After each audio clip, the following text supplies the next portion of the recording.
Hello friends and welcome to Meals with Maria. Today I have 3 crock-pot meals for you. I have a Indian chicken recipe, I have a sausage with pasta, and then I have an amazing cheeseburger chowder. Yum yum, you like that? Tommy likes it.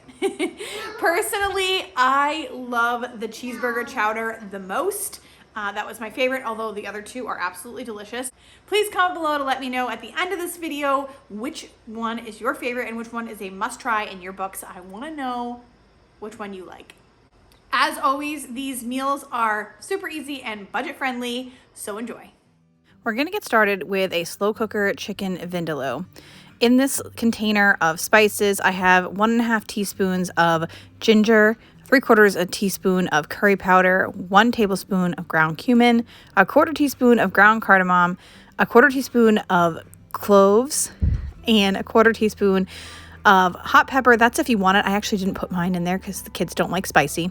And 1 tablespoon of mustard seeds. Then you want to put in 3 teaspoons of vinegar and 2 tablespoons of olive oil with... This is a lot to get out, guys. 3 cloves of garlic. And I'm just putting that into a small hand blender that I have. You can use any size blender, and you want to blend that up. Now, don't worry. I know that was a lot of ingredients. I did put the recipe down in the description box. Really, just getting those together, that's the majority of the work in this recipe. So once that is nice and blended up, you can see that, I don't know, my mustard seeds didn't really grind that well, but that's fine. It's not a big deal. Everything tasted delicious, so I'm not sure if they were supposed to or not. It worked out great. Then I'm going to cut up 1 onion, and I'm just going to dice that up.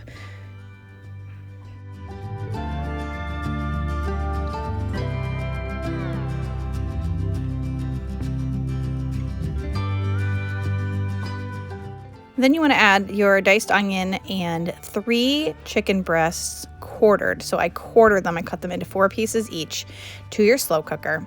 And then put in 1 stick of cinnamon as well as 1 cup of tomato sauce.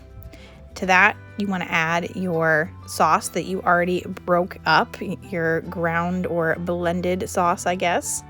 And then you can cook that on low for 5 hours.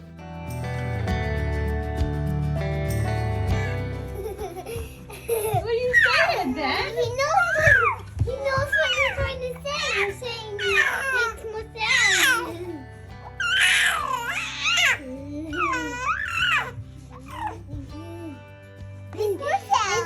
I think he's saying brothers, I love you. Say I love you, brothers. Yeah, you guys talk to him, I'll talk to you. Hello, Winnie. Huh? Keep talking. Hello, Winnie. Hello, Winnie. I love you. Guess what? I love you. Baby, I'm gonna give you a huggy. You like it? He's talking to me. I know. He wants my glasses.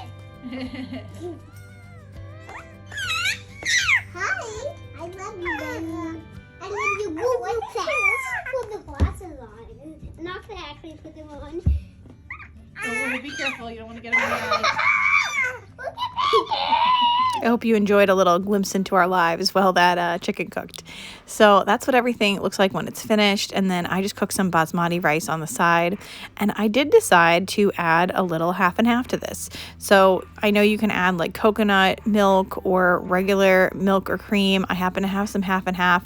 And I don't know, in my Indian food, I just like the sauce to be a little creamier. So I did add half and half, and that was delicious. That is not in the recipe. So this was a huge hit. We were big fans. I love making Indian food in the crock pot and making it at home. It is as good, if not better, than when you get something from an Indian food restaurant. So I think that just like warms your soul, especially on a cold night and a winter night. The next recipe I'm going to share is for a cheeseburger soup, or I would call it a cheeseburger chowder. It calls for 1 cup of shredded carrots, and as you know how I do, I just happen to have some small carrots, so I shredded them myself. Then I cut up about 1/2 cup of diced celery, and you need 1 small white or yellow onion chopped. I put all that in the crock pot, and the recipe calls for 4 small russet potatoes peeled and diced, and I didn't have that. But I did have that Hungry Jack shredded potatoes, and those were from Dollar Tree, and I was like, I think this will work. So add that reconstituted potato or regular potatoes to your crock pot with 1 teaspoon of dried basil, 1 teaspoon of dried parsley. Then you're gonna want 3 cups of chicken broth. You can see that I used my chicken bouillon. Now you want to cook this on low for 6 to 8 hours or high for 4 to 5 hours. About 45 minutes before serving, cook and crumble your ground beef in a large skillet. You want to drain off any grease. You want to add the cooked ground beef to your cooked potatoes and vegetables in your crock pot. And now we're going to make like a roux or it's almost like a bechamel sauce, I would say. I could be completely wrong about this, but I'm pretty sure it's like a bechamel. And you want to take 3 tablespoons of butter and melt it down in your pan. To that, add 1/4 cup of all-purpose flour and mix everything together. You can see that it's kind of like bubbling here. At that point, you want to slowly add in 2 cups of milk and mix this really well. Now, you can whisk this together. I think in my pan, I didn't really want to whisk it because I'm using a Teflon like nonstick pan, and you don't want to whisk with like a metal whisk, which is what I have.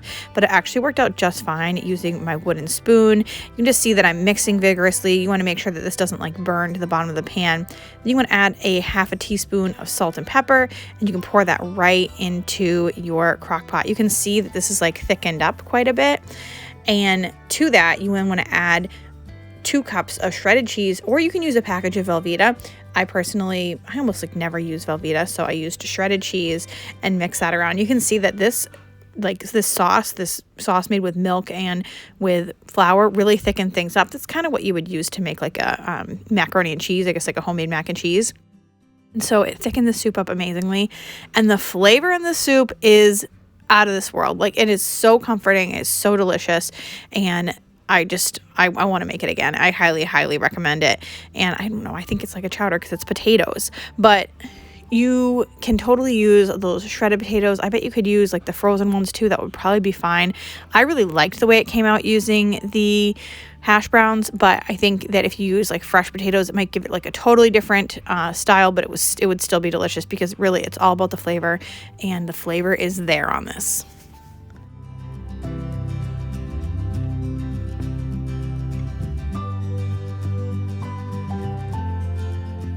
This next recipe is the easiest and probably cheapest. It's something I learned from my mother-in-law. She makes this and my family absolutely loves it. Sometimes she'll like send it over our house, which is great. It is a simple sausage and sauce in the crock pot. You can see I bought those sausages on Manager Special. When I grabbed them, I put them right in the freezer, and then I just defrosted them when I knew I was going to use them. So I was able to use 2 packages of sausages for only $3. And then I have my jar of Classico sauce. That's the type of sauce that I like. So I've been trying to buy that on sale, but you can use whatever sauce you like. You can get cheaper sauce. That's fine too. I mean, that's all good. Tomato sauce, you really can't go wrong. So you just want to take your sausage, put that in the crock pot, and then put your tomato sauce, whatever type of sauce you like, over the top. And then you can set that on high for 4 to 5 hours or low for 6 to 8. And your sausage will cook up perfectly. You're going to want to serve this with some pasta. I used rigatoni. My husband did this while I was bringing the kids to karate. So it was super easy, ready to go when we got home. And it was delicious. Also served it with some garlic bread. I grabbed this garlic bread on reduced, I think it was ready, 1 day old or whatever. Garlic bread from the grocery store is so good. I mean, you can make it yourself too, but hey, it was there. It was on sale. I want to thank you guys so much for watching this video today. I hope you enjoy these crockpot meals. Don't forget to tell me what your favorite was down below. I want to know so that I can make more things that are like that for you. Make sure to check out this next crockpot video I'm going to put up at the end here. Like and subscribe if you haven't already so you don't miss my videos. I will see you all very soon.